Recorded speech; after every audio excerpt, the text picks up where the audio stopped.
بہت اہم مسئلہ ہے کہ جس کو قطرے آنے کی بیماری ہو یا بار بار ہوا خارج ہونے کی بیماری ہو وہ نماز کیسے پڑھے گا. یہ ایسا مسئلہ ہے کہ لوگ بہت خون پیتے ہیں بار بار پوچھ کے, تو یہ بہت اچھی طرح سے سمجھیں اور یہ اچھا ایک کلپ ریکارڈ ہو جائے گا تاکہ ہم آئندہ کوئی بھی یہ مسئلہ پوچھتے ہیں تو اسی کلپ کا حوالہ دوں گا میں. مسئلہ خوب اچھی طرح سمجھیں. اس بارے میں ہمارے پاس حمنہ بنت جہش رضی اللہ تعالیٰ عنہ اور زینب بنت جہش رضی اللہ تعالیٰ عنہ کی احادیث موجود ہیں کہ ان کو لیکوریا کی بیماری تھی, بار بار ان کو بلیڈنگ ہوتی تھی. آپ صلی اللہ علیہ وسلم نے ان کو حکم دیا کہ وہ ہر نماز کے لیے وضو کریں گی اور اسی وضو سے وہ جتنی چاہیں نمازیں پڑھیں.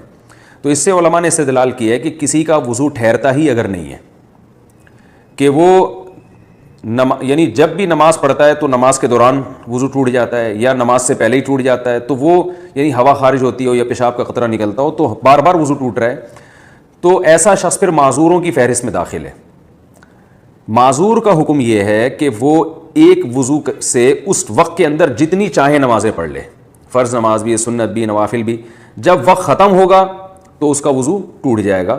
دوبارہ پھر جب نماز کا وقت داخل ہوگا تو وہ نئے سرے سے نیا وضو کریں.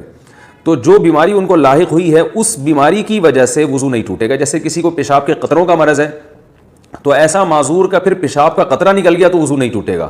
ہاں ہوا خارج ہوئی تو وضو ٹوٹ جائے گا. تو بار بار کسی کی ہوا اگر خارج ہو رہی ہے, بار بار پیشاب کا قطرہ خارج ہو رہا ہے اور نماز کے دوران بھی قطرہ خارج ہو جاتا ہے, تو پھر اس کے لیے حکم یہی ہے کہ وہ اسی وضو سے جتنی چاہے نمازیں پڑھیں. جب نماز کا وقت ختم ہوگا, نیا وقت داخل ہوگا تو نئے وضو سے پھر وہ نئی نمازیں, وہ جتنی نمازیں چاہے پڑھیں گا.